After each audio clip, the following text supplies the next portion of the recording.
بسم اللہ الرحمن الرحیم۔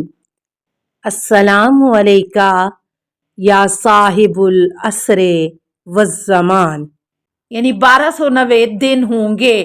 مبارک ہو وہ جو 1335 روز تک انتظار کرتا ہے، پر تو اپنی راہ لے جب تک کہ مدت پوری نہ ہو، کیونکہ تو آرام کرے گا اور ایام کے اختتام پر اپنی میراث میں اٹھ کھڑا ہوگا۔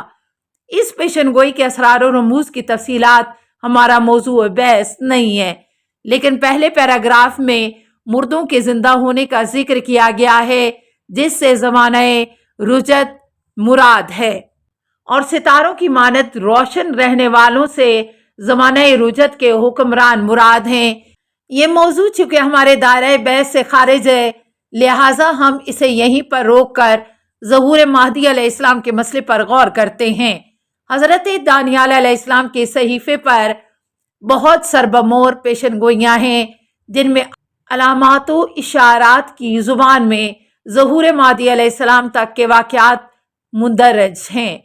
وہ واقعات چونکہ بہت عجیب ہیں، لہٰذا انہیں عجائب سے تعبیر کیا گیا ہے، اور یہ گفتگو کی گئی ہے کہ ان عجائب کے انجام تک کتنی مدت ہے۔ اس کے جواب میں جو اعداد و شمار دیے گئے ہیں، انہی کی وضاحت پر اس پیشن گوئی کا سمجھ میں آنا موقوف ہے۔ نمبر 1، اس پیشن گوئی کو سمجھنے کے لیے سب سے پہلے ہمیں دائمی قربانی کا سراغ لگانا ہے۔ یہ وہ قربانی ہے جو بنی اسرائیل کے مذہبی رسوم کے مطابق بیت المقدس میں ادا کی جاتی تھی، اور بنی اسرائیل کی اسیری کے بعد موقوف ہو گئی۔ اسیری کا یہ واقعہ 601 قبل مسیح میں ہوا، جب بیت المقدس بابل کے بادشاہ بنو قد نصر کے ہاتھوں مسمار ہوا، اور وہ تمام اسرائیلیوں کو قید کر کے بابل لے گیا۔ اس کی کچھ تفصیل تواریخ 2 اور سلاطین 2 میں کتاب مقدس میں دیکھی جا سکتی ہے۔ نمبر 2، دائمی قربانی کے موقوف ہونے کا سن 601 قبل مسیح ہے۔ اس کے 1290 سال کے بعد اجاڑنے والی مکروہ چیز نصب ہوگی۔ 601 میں 689 کو جمع کرنے سے 1290 کا عدد حاصل ہوتا ہے، یعنی 689 میں مکروہ چیز کو اٹھ کھڑے ہوں گے اور ایسے بڑے نشان اور عجیب کام دکھائیں گے کہ اگر ممکن ہو تو وہ برگزیدوں کو بھی گمراہ کر لیں۔ دیکھو میں نے پہلے ہی تم سے کہہ دیا تھا، بس اگر وہ تم سے کہیں کہ دیکھو وہ بیابان میں ہے تو باہر نہ جانا، دیکھو وہ کوٹھیوں میں ہے تو یقین نہ کرنا، کیونکہ جیسے بجلی پورب سے کوند کر پچھم تک دکھائی دیتی ہے، ویسے ہی ابن آدم کا آنا ہوگا۔ جہاں مراد ہیں وہاں گدھ جمع ہو جائیں گے۔ 24واں باب نزول مسیح سے کچھ قبل اجاڑنے والی مکروہ چیز کا مقدس مقام کھڑا ہونا کہیں خروج سفیانی کا اشارہ تو نہیں۔ یہ اور ایسی بہت سی باتیں اس خطبے میں قابل غور ہیں۔ اب ہم دوبارہ اسلام کی ذخیرہ کتب اور آثار و اخبار کی طرف واپس چلتے ہیں۔ احادیث میں توقیت کی ممانعت کے باوجود عرفا اور منجمین اور اصحاب علم و جفر رمل و اعداد نے ظہور مہدی کے سن تعین کرنے کی کوشش کی ہے۔ محی الدین ابن عربی، ابن سینا، شاہ نعمت اللہ ولی، ابو ریحان بیرونی اور خواجہ نصیر الدین طوسی وغیرہ نے نثر و نظم میں اشارات تحریر کیے ہیں، جس سے سن ظہور پر روشنی پڑتی ہے۔ ینابیع المودت میں اشعار کی تفصیلات بھی دیکھی جا سکتی ہیں۔ مثال کے طور پر ینابیع المودت میں عنقائے مغرب کے حوالے سے محی الدین عربی کی ایک نظم ہے، جس کا ایک شعر یہ ہے: فَأَنْدَا فَنَا خَاءَ الزَّمَانَ وَزَالَهَا عَلَى فَاءَ مَدْلُولُ الْقُرُودِ یقوم۔ اس اعتبار سے 600 مد زال 700 مد فے 80 1380 ہوتا ہے۔ میر جہانی کی تشریح کے مطابق سن 1380 سے 1399 کے درمیان کا وقت قرار پاتا ہے، جبکہ محقق مذکورہ نے ثمرۃ الابرار اور محاصرہ الغیار تالیف محی الدین عربی جزء اول صفحہ 143 کے متن کے ترجمہ اور تشریح کے بعد تحریر فرمایا ہے کہ کران اعظم جس کی مدت 980 سال ہے، آج یعنی 1383 کے 3 ماہ سے کچھ اوپر گزر چکا ہے۔ اب تک قرآن اعظم سے 823 سال سے کچھ اوپر ہو چکے ہیں اور اس قرآن کے 157 سال باقی بچے ہیں، جبکہ اس قرن کے ربیع چہارم میں سے 88 سال گزرے ہیں۔ امید ہے کہ جلد ہی یعنی قرآن کے ختم ہونے سے قبل ظہور ہو جائے۔ سید محمد صالح حسینی نے ابرہان القاطع میں چند قرائن کو سامنے رکھ کر تحریر کیا تھا کہ ظہور مہدی عاشور کے روز بروز شنبہ سن 1115 ہجری میں ہوگا۔ الذریعہ جلد ہفتم صفحہ 144 حاشیہ۔